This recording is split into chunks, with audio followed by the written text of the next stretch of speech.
Okay, go ahead. Yeah, go. Okay. Hello, everyone. I'm Guy McClain from the Westfield Athenaum, and this is Athenaum Spotlight on Westfield Community Programming, Channel 15 and 89.5 WSKB.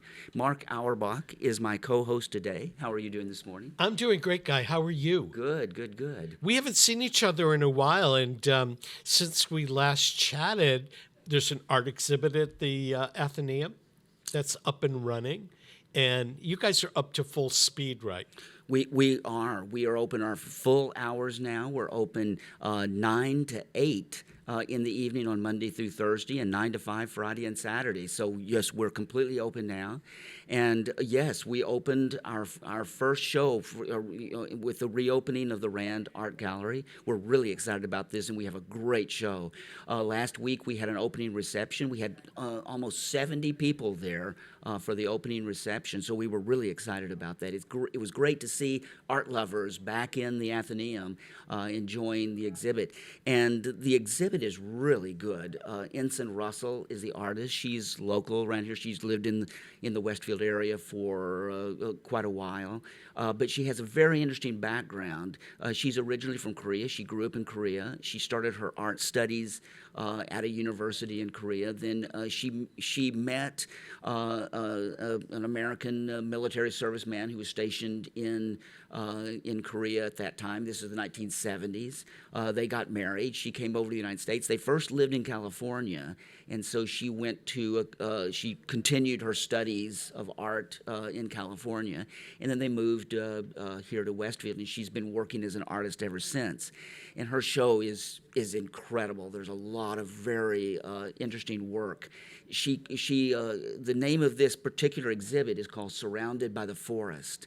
And she does these wonderful large panels that are built up on layers. It's almost like a collage, but not exactly. It's all these different layers of paintings that she puts on. She uses kind of a special rice paper.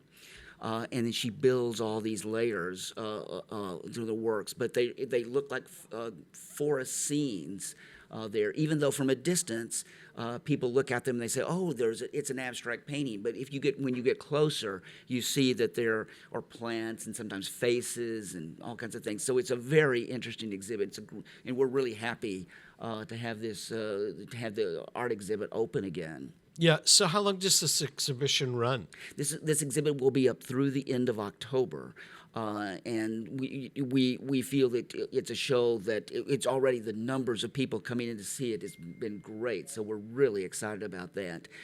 In November, we are going to switch gears from contemporary art to an exhibit of paintings from the Athenaum. The Athenaum has quite a collection of art that's been collected since really the early 19th century, art going back to the early days of Westfield. And we thought it's a time, since the gallery has been closed for so long, we thought this was a great time to pull out the artwork from the Athenaum's collection and put this on display. So we're really excited about that exhibit as well. Do you find you're sort of new at this, well, not anymore, but you've only been at the Athenaum for maybe 7 or 8 months. So when you went up in the attic and into the cellar to find all these paintings, are there some surprises there? There sure are. One of the things I've been doing is I've been reviewing the collection, because you're right. I am new and I don't know all the works that the Athenaum has such an extensive collection. It's taking me a while to get through it all. And just last week, I was going through and looking at some of the paintings and discovered this wonderful small painting, maybe a little bit more than a foot wide, maybe a foot and a half tall, small little painting that was done in 1830. Wonderful kind of early New England folk painting. It was very, just is beautifully done, very colorful. And very representative of the art that was being done in New England in the early 1800s. And that's a painting that we'll definitely have on exhibit, because it's one of the earliest paintings in the collection, and it's so representative of the birth of American art. Really, New England was a center of art at the late the late 1700s, early 1800s. There weren't any art academies at that time. There wasn't a place to go study art. But New England had started to develop an economy that could support artists. And so many artists were starting to create work and learn from other artists and develop their own style. And this painting is just a wonderful example of that. We also have a couple of other paintings in the collection from that time period. And then there's a real renaissance. As Westfield starts to become an industrial center in the late 19th century, we start to see factories develop and wealth created. And once you have a community start to develop a certain amount of wealth, a disposable income, you start to see the development of art. And in the late 19th century, there was a large number of artists who started to paint in the Westfield area and started to create a lot of very interesting work, and we'll show a lot of that as well. Are there any world-famous artists that came from Westfield? No, there's not artists, but there is one of the earliest poets in America that in the literary world is very well known, Edward Taylor, who was one of the first ministers in Westfield, but he was also a poet who did this poetry kind of on the side. His main job was being the minister of the First Church of Westfield at that time, but he created this great poetry that's well known. There's also a modern composer who's not very well known, but has received national and even international recognition, who came from Westfield. He just died a few years ago. His name was Frederick Rzewski. Grew up in Westfield, and he's kind of well known in the music world, the classical music world. He's a known composer, but he's not very well known by the general public. So Westfield has created, has produced a couple of great artists, but they're not very well known. Well, actually, Westfield produced a great actress, Anne Petoniak, who originated the role of the mother on Broadway in Night Mother, where she was Tony Award nominated, and then was in Mornings at 7, was Tony nominated a second time. Grew up in Westfield, although I don't know what neighborhood. And then one of the voices of Saturday Night Live, I think it was Gary Owens, who was the original announcer of Saturday Night Live, but I could be mistaken, that he was from Westfield as well. Yeah, it's very interesting. Westfield is a community that's produced a lot of very interesting figures over the years. For instance, one figure that I'm doing some research on now is William Johnston, who produced one of the greatest. He was an organ manufacturer. He made organs, and the Johnson Organ Works here in Westfield became nationally prominent. Many of the great organs that were put in churches that were being built in America in the late 19th century were Johnson organs from Westfield. And even though the company is long gone, went out of business in the 1920s, in the organ community, people all know Johnson organs. So that's another example of someone coming out of Westfield doing very interesting things. And an interesting thing about Johnson, his wife, Mary Ann Douglas Johnson, was an artist herself and produced some wonderful paintings. She was a professional artist. She actually made a lot of money painting paintings at this time. She did portraits, landscapes. Some of our best examples of early Westfield, pictures of early Westfield were not photographs. They were paintings done by Mary Ann Douglas Johnson. So even though she's not nationally known, she was a fairly prominent artist in Westfield in the 19th century, and her husband was one of the great organ manufacturers in America at that time. Did you know all these things when you applied for the job, or they offered you the job at the Westfield Athenaum? Did you go research Westfield real quick? Yeah. Well, because I have a background, because I've been working with New England and Western Massachusetts history for, I hate to admit it, but about 30 years. I knew a lot about the region, but some of the specifics of Westfield I didn't know. I knew some things about Westfield, but I certainly have been trying to kind of build my knowledge of Westfield, specifically Westfield history. But in the context, Westfield in the context of the region, I did have some background in. Thankfully, that's helped me get off to a good start in Westfield. Yeah. So the last time we sat here at the anchor desk together for an Athenaum spotlight was right before Labor Day. So what? And you're always going to concerts and exhibits and all that kind of stuff in your free time. So what have you been up to since, I think it was September 1st? Yeah, since September 1st. Yes. Well, actually, I haven't been doing much traveling in the last couple of weeks because the fall schedule at the Athenaum is really, really busy. So I've really been concentrating on what's been going on at the Athenaum.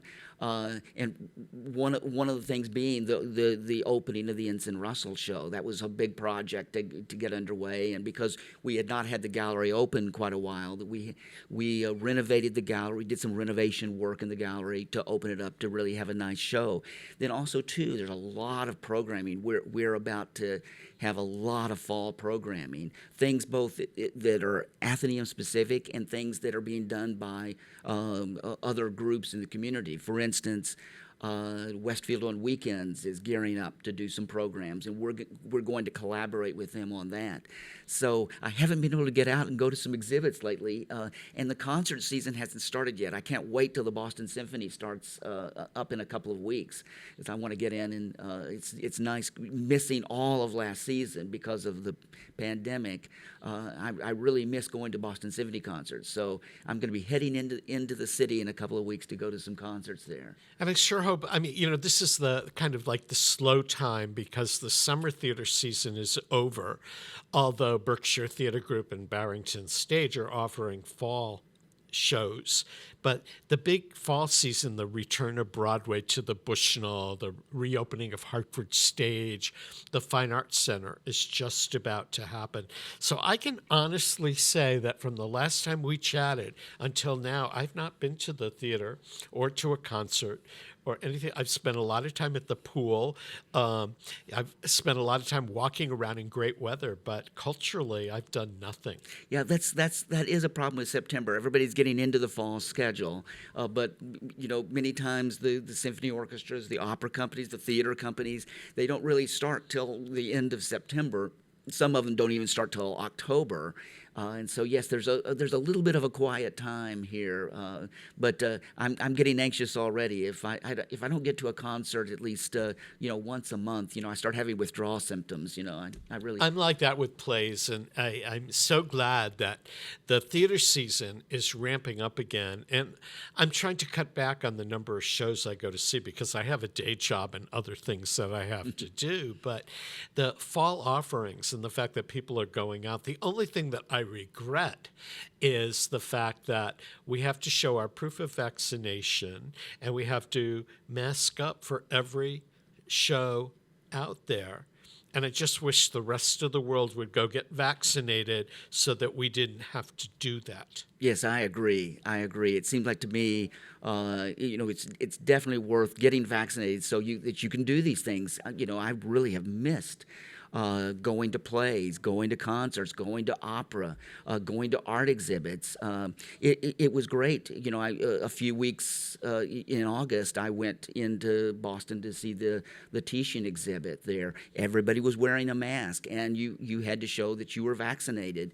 But it was well worth it. A great show, and so I think for people out there who want to get back out in the community, get vaccinated so you can get out there and do these things, because I think it's important to get out there and enjoy the arts and support the arts. The arts have really taken a big hit. A lot of artists are struggling right now, and I think we need to get out there and support them as much as we can. Yeah, I agree, and I am so looking to some of the fall season offerings. I just learned the other day that Billy Crystal is going to star in a world premiere musical based on one of his movies at Barrington Stage at the end of October. And Shirley Valentine is at Berkshire Theater Group, and the Fine Arts Center is going to have the Bill T. Jones, Arnie Zane Dance Company coming up. Broadway resumes at the Bushnell with the musical Escape from Margaritaville, which is a Jimmy Buffett musical. I'm not sure I'm into that, but Yeah.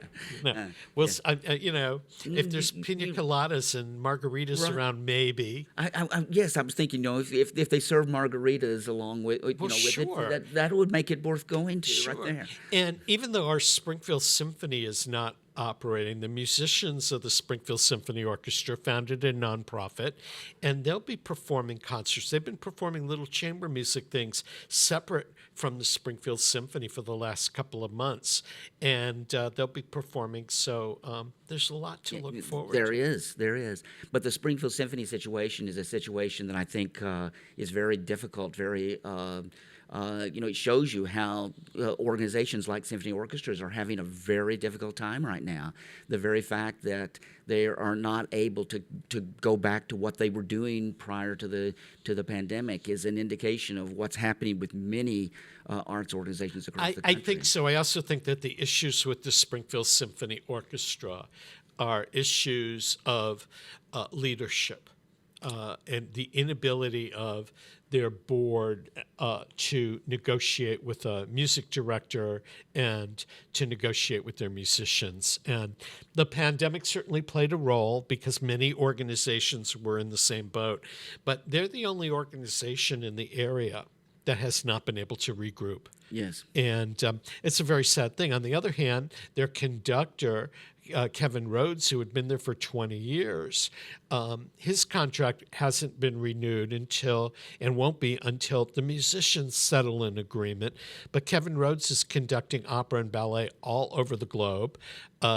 He's in Bratislava now, conducting the opera, the ballet, the Brothers Karamazov. I mean, how exciting is that? Yes, and that's one thing that's really great, that conductors, many of the American conductors like Kevin are able to work in Europe because there are a lot more opportunities in Europe. Symphony orchestras, opera companies, ballet.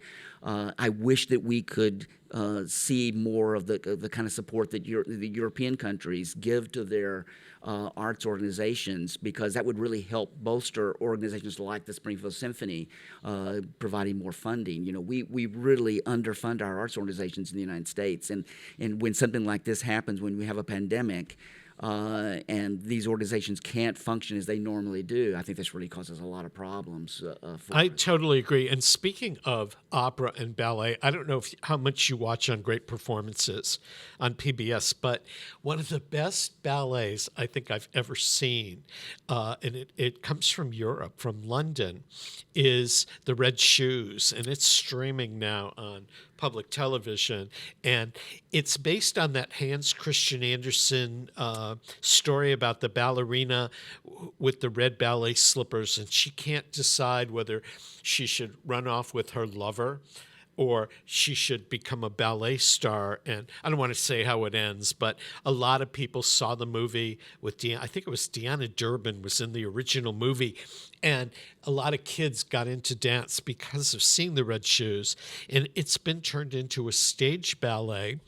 And it uses the music of the film composer Bernard Herrmann. Oh, interesting. And it was filmed for Great Performances, and it's Matthew Bourne's production of The Red Shoes. And if you like ballet, you're going to think this is really terrific. And if you like musicals, you'll like it just as much, because it is like a musical. It takes place in Hollywood in the 1940s, and the costuming is fabulous, and the set designs and the projections. And I got to say, I've streamed it 3 times since it came out. I'm glad you pointed that out. I'll have to check that out, because Bernard Herrmann, I think, is one of the most. He's not as well known as he should be. He's a great film composer. He's done, he did the music for Fahrenheit 451. They use that music in the ballet. Oh, that's great. They use that music in some of his other stuff. Yeah.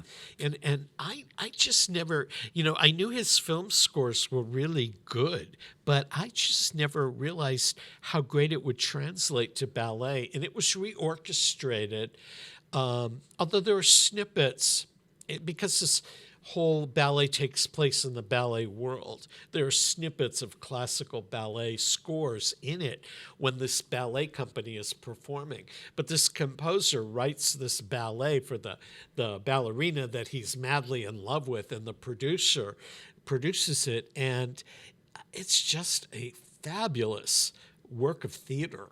It transcends ballet or musical theater. It's just really good. Oh, that's great. I will definitely check that out, because I'm a big fan of some of the early film composers. Many of them came out of Europe, had classical music training. They came to Hollywood in the 30s and 40s and started producing the great music of that time period.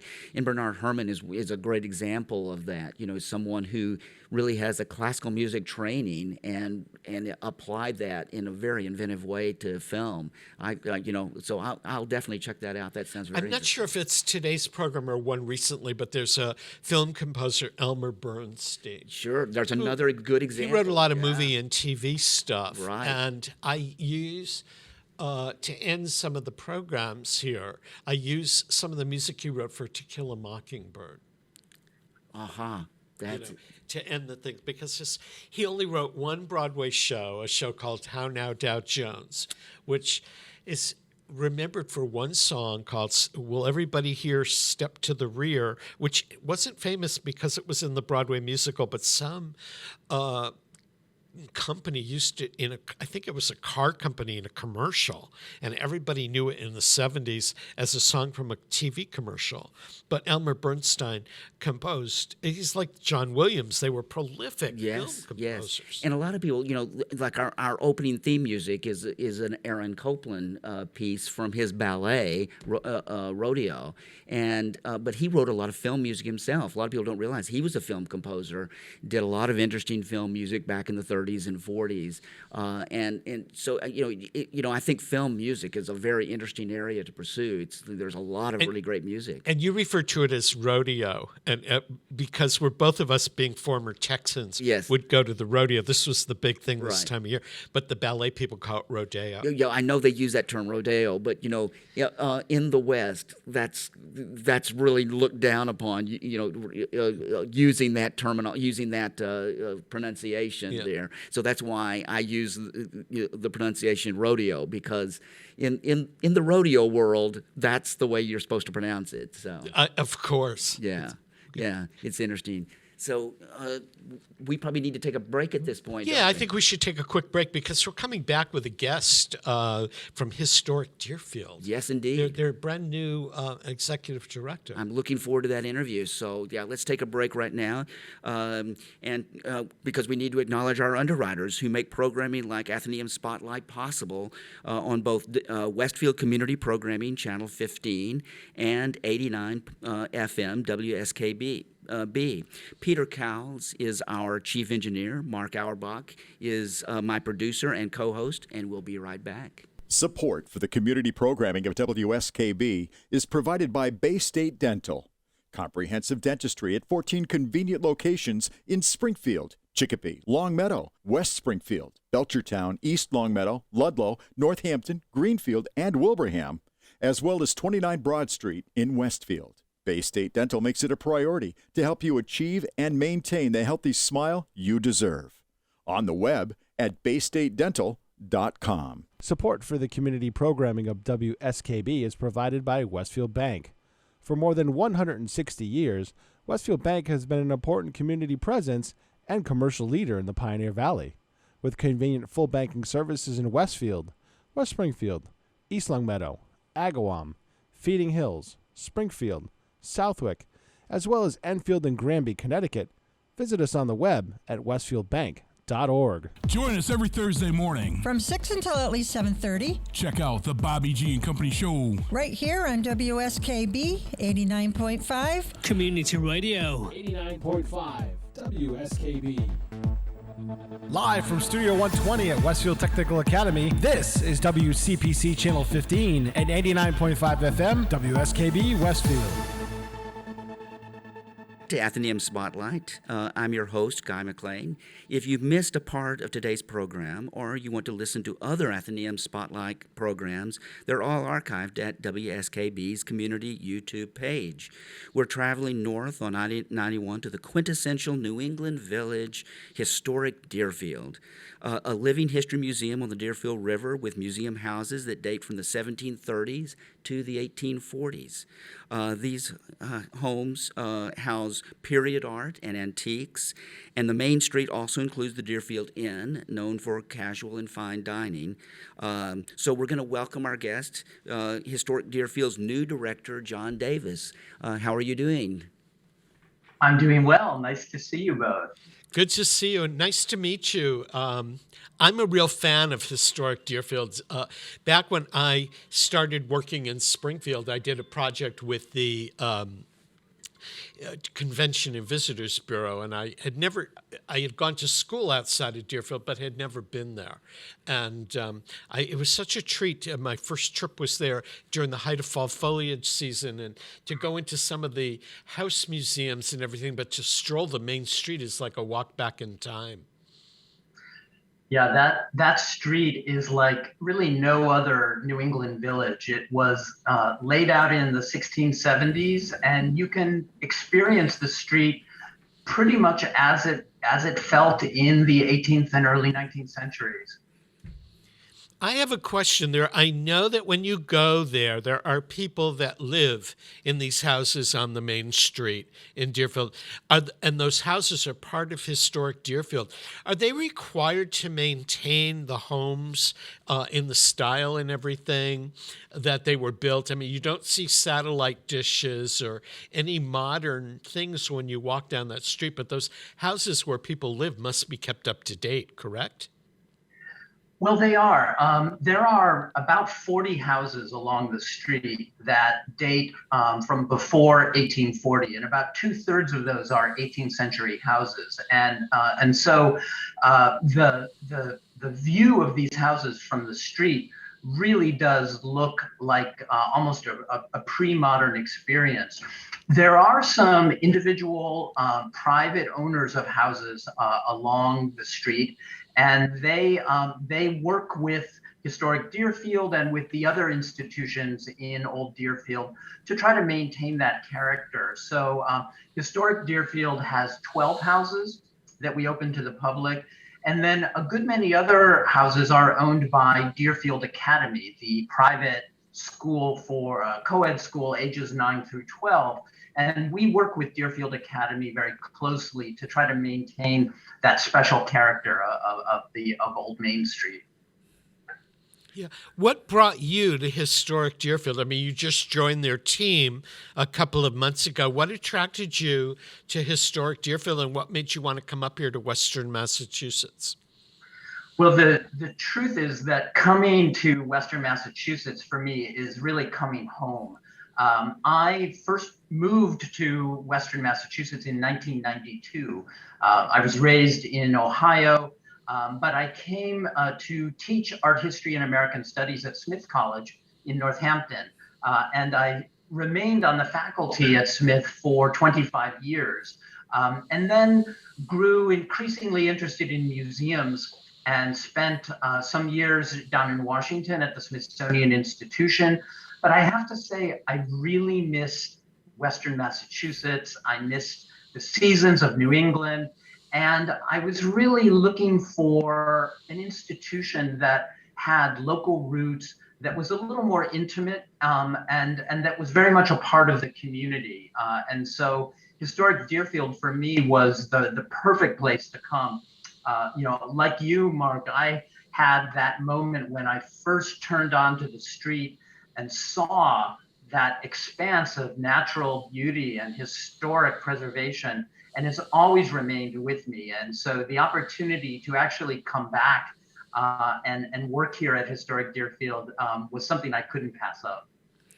One of the questions I'm curious about is, being a person who has worked for 30 plus years in the history field myself, in history museums and such. One of the things that, of course, we're dealing with right now is kind of the decline in support. And for instance, I know that Sturbridge Village has seen a decline in attendance each year and this sort of thing. How is Historic Deerfield doing, and what do you anticipate the future being for places like Historic Deerfield, Sturbridge Village, Colonial Williamsburg in the future, because it seems like support has declined lately, and that presents challenges for people working in the field? That's a really interesting and important question. And I think it is true that institutions that are based in the arts, history, and the humanities are having a harder time finding the kinds of support that seem to have been there quite steadily in the past. Here at Historic Deerfield, COVID has certainly had its implications for us, but we're now reopening, and we are open to the public Thursday through Sunday, and also Monday holidays, and we will continue to be open through the month of November. So we are seeing people return to a place like Historic Deerfield. I think it helps that part of the experience of Historic Deerfield can be had very pleasantly out of doors. And so you can be indoors, you can be out of doors. There's activities for all ages, the entire family. And I think if we're going to ensure that the next generation cares about history, cares about art and material culture, we have to create occasions for the entire family to be able to spend a day in a kind of human-centered setting like Historic Deerfield. The other thing I would say is that, like so many institutions, Historic Deerfield had to pivot during the early days of the pandemic and produce a lot of programming that was virtual. And we have actually seen our national membership increase over the course of the pandemic. Some 1,000 households are now members of Historic Deerfield. And so while in the past, our prime way of connecting with people was to get them to visit us in person, and the specialness of that kind of visit will never diminish. That will always be something that is, really remarkable. We now see ways that we can connect to classrooms, to institutions of higher education, beyond our local Western Massachusetts community, and I think that is going to bode well for the future.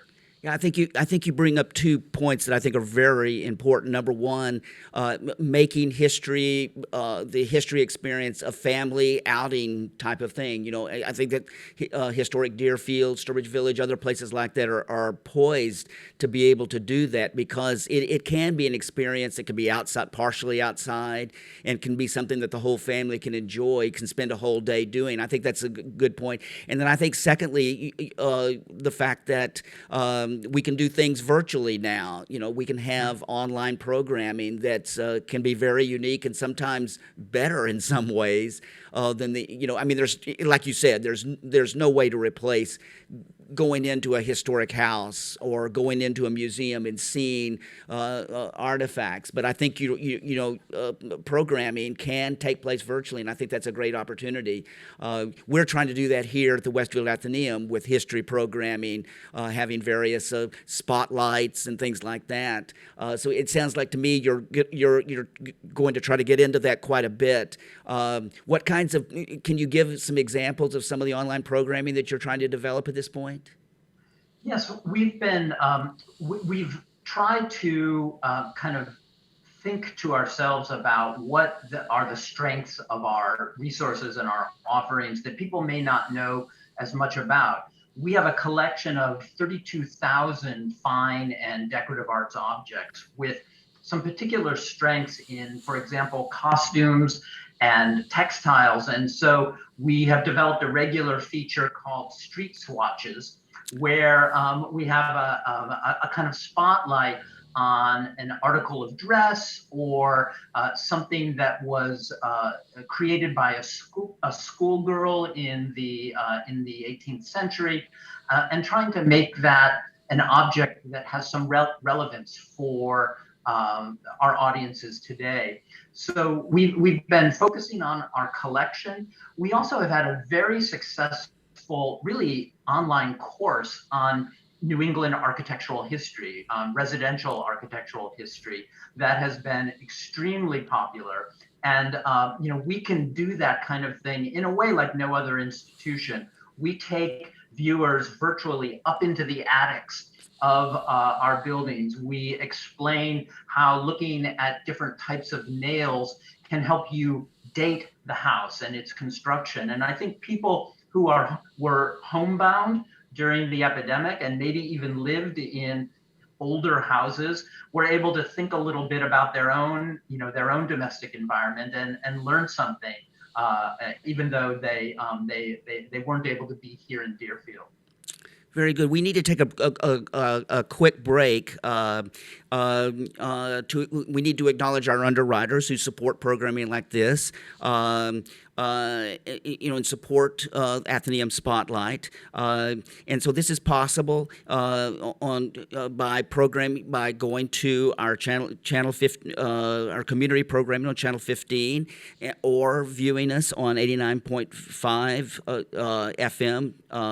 And Peter Cowles is our chief engineer. Mark Auerbach is the producer and co-host, and we'll be right back with Historic Deerfield's John Davis. Support for the community programming of WSKB is provided by the Dunkin' Donut Shops of Westfield and the Sardinia family. It's nice to know that even as the world changes, Dunkin' Coffee remains the same at 7 convenient locations throughout Westfield.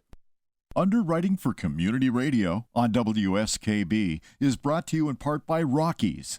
Over 30 convenient locations throughout Massachusetts, Rhode Island, New Hampshire, Connecticut, and Florida. One of the nation's largest ACE dealers. Expertise and great product selection in paint, hardware, lawn and garden. That's Rockies. Rock solid service since 1926. On the web at rockies.com. Join me, Tina Gorman, each week from 6 to 8 a.m. for Wake Up Wednesday, when my guests and I discuss health, wellness, and lifestyle reimagined. Community Radio. 89.5 WSKB. Live from Studio 120 at Westfield Technical Academy, this is WCPC Channel 15 and 89.5 FM, WSKB Westfield. Welcome back, everyone, to Athenaum Spotlight with Guy McClain, who's sitting here. I'm Mark Auerbach, co-host. John Davis from Historic Deerfield is here joining us today. He's the new executive director of Historic Deerfield, Massachusetts, which, if you've not been to, is just up Interstate 91 before you hit the Vermont line. It's a historic town, a beautiful place to stroll during the fall, and inside some of these houses are some really great living history of what New England was like back in the day, so to speak. But you guys have some great courses and classes, and there's one that fascinates me every year, and it's the hearth cooking demonstrations that you do, and you've got a couple of them coming up this fall.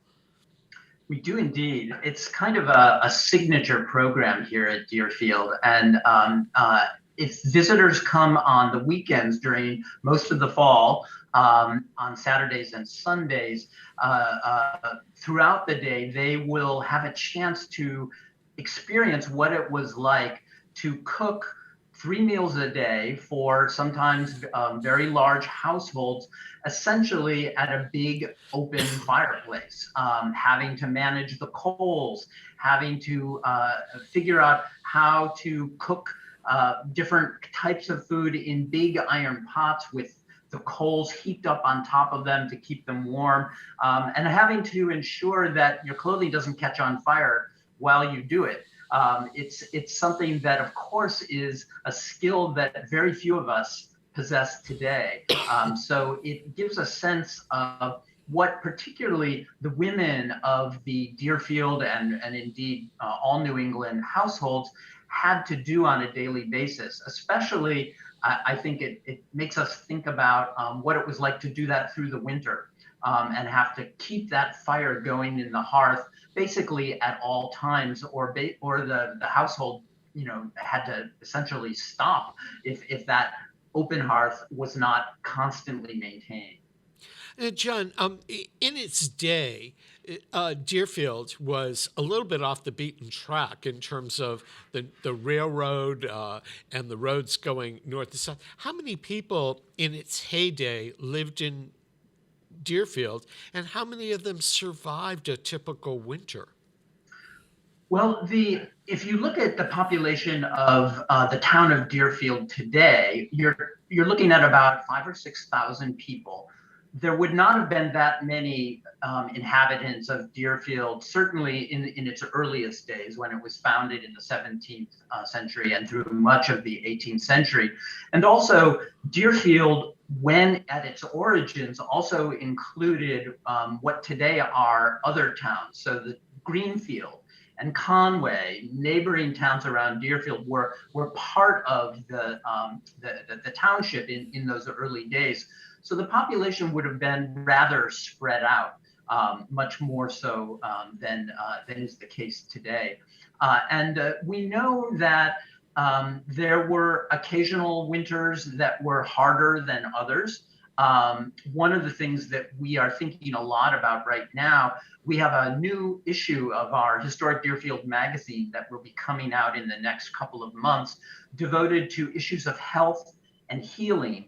And we've been thinking a lot about what kinds of health challenges a small community like Deerfield would face in the 18th and 19th centuries. And it's something that, of course, is very much on everyone's mind today, as we ourselves are going through a public health challenge like no other. And I think that it's a great example of how historical institutions can really be relevant teaching tools for contemporary life and culture. And so, that is something that we're constantly trying to tie the historical stories we tell about the people who were in the village to life today. Yeah, we should probably interject here that people can learn a lot about the programs and the services at Historic Deerfield, because you have a very robust website, and you should give us that. And I believe that you are all also on all forms of social media. We are indeed. And so whether it's Twitter or Facebook, we also have our own YouTube channel. These are all ways that you can stay connected to us. And we work hard to keep our website a kind of active learning resource for anyone who comes to it. Yeah. Now, in terms of tourism, as long as I've been involved in any form of tourism promotion here, Historic Deerfield, Massachusetts has been one of the major valley attractions, as well as when you look at the museums, one of the major museums and arts attractions. How many people come through Historic Deerfield in a typical year, excluding the pandemic? Right. So before the COVID pandemic kind of stopped museums in their tracks, we saw about 25,000 visitors every year, mainly concentrated in the warmer months. Late spring, summer, and certainly autumn. And so we are very hopeful that before too much time, we will be able to get back to being able to welcome that many people. And of course, many of those folks were traveling from long distances. We're seeing this fall that a number of our visitors are much more from our local community. I think people are looking for opportunities to get away and take trips, but maybe trips that don't require them to fly across the continent. And so we're seeing that a lot of people are beginning to do more than they could have, throughout all of last year, and they're doing it in their own regions. But that said, our collection of decorative arts and really of architectural history in our houses is something that is of national importance. So we do in future expect to get back to being that kind of destination. And other people are curious. I know that your Historic Deerfield is a not-for-profit organization. How many people work at Historic Deerfield in various capacities? And what kind of an annual budget does it take to keep the organization going? Yeah, we're a lean organization, but we are I think a good size museum staff. We have about 150 people who work for Historic Deerfield, about 50 full-time and about 100 part-time workers. And many of those part-time workers are our seasonal guides. So these are the folks who are themselves students of history, who may have lived in the local area here for many years and are looking for ways to put their historical knowledge into action. And so during those warm months when we are open to the public, those guides are really the ones who are the kind of first face of Historic Deerfield. So they're a very important part of our overall crew. And so we have an annual budget that is in the neighborhood of $6 to $7 million, which is again not a large budget for a nationally recognized institution, but we are able to really do quite a lot with our resources, largely because we can always count on supporters who have been to Historic Deerfield, who have been touched by our programs, and who want to ensure that they continue. Yeah.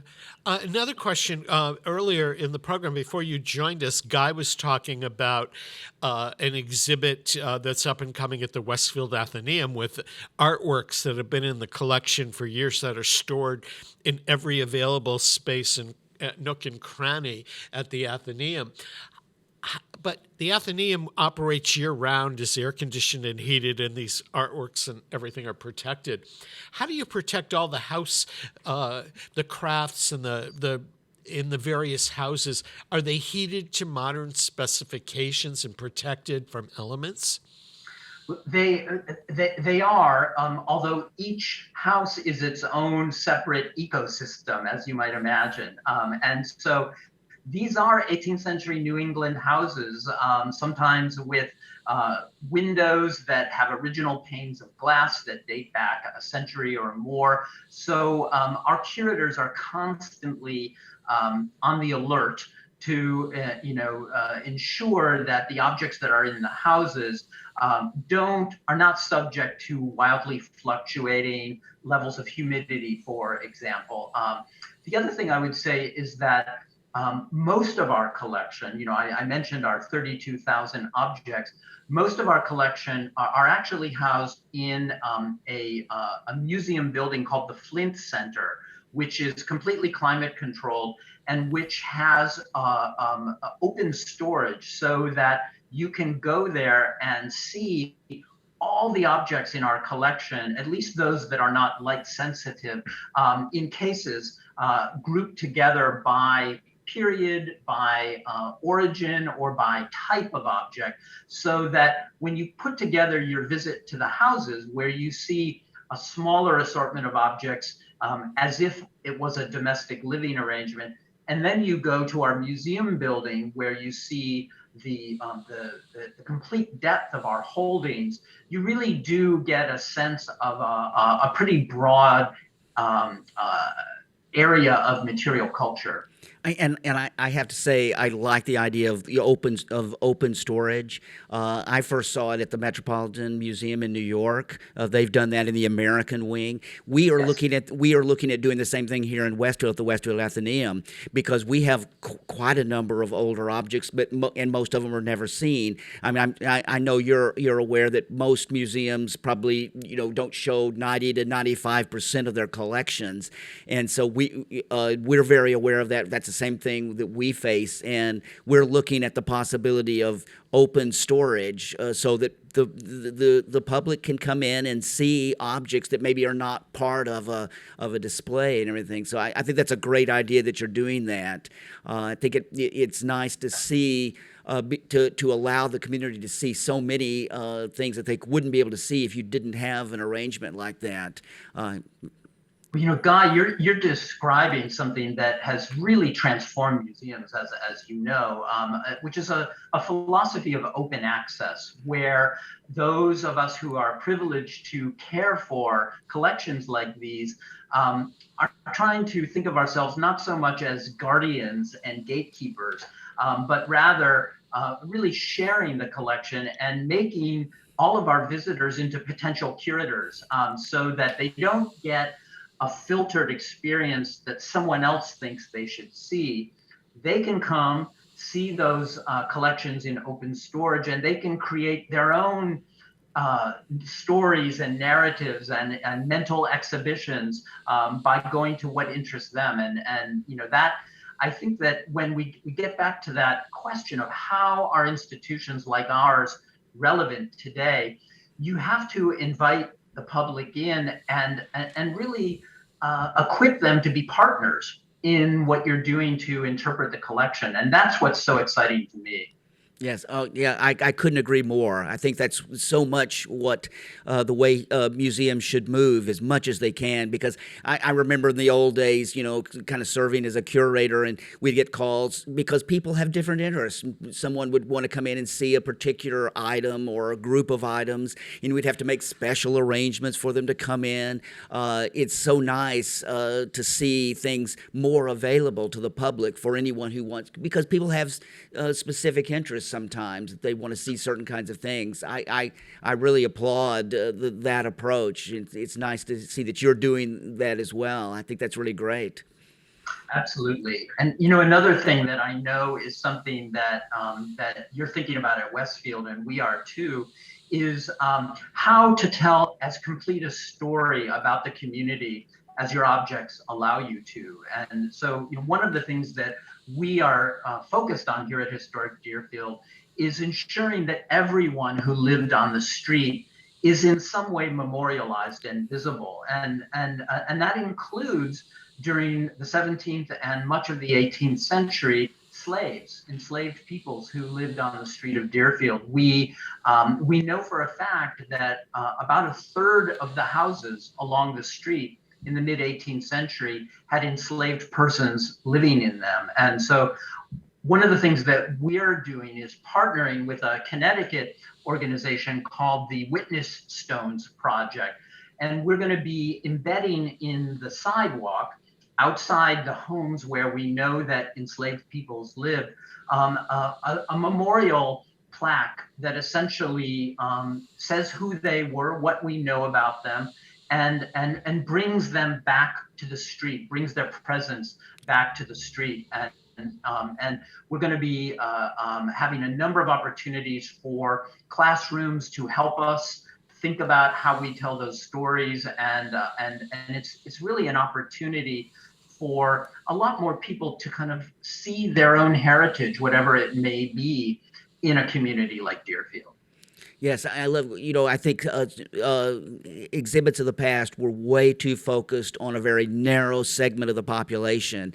And I think that's one of the most exciting trends in history museum curatorship, is the idea of opening it up to a variety of people who were part of these communities, were integral parts of these communities, but their stories weren't told in the past. I applaud that. We're trying to do the same thing here in Westfield.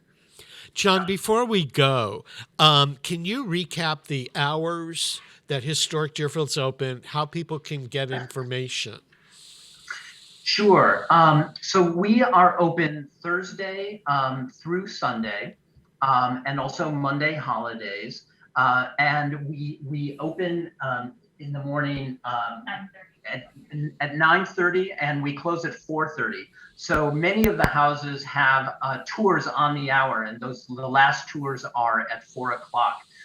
And as you mentioned, we also have our Champney's restaurant at the Inn at Historic Deerfield, and they are open for dinner 7 days a week and also lunch on weekends. So that can also be a part of your planning when you visit us. And of course, Historic Deerfield, the street itself is open 24/7.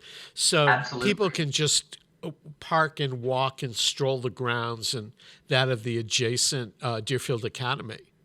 Absolutely. Bring your dogs and take them for a nice walk. They'll enjoy the scenery as much as you do. Yeah, and what is the website so people can go check out more about Historic Deerfield? It's historic-deerfield.org. Okay.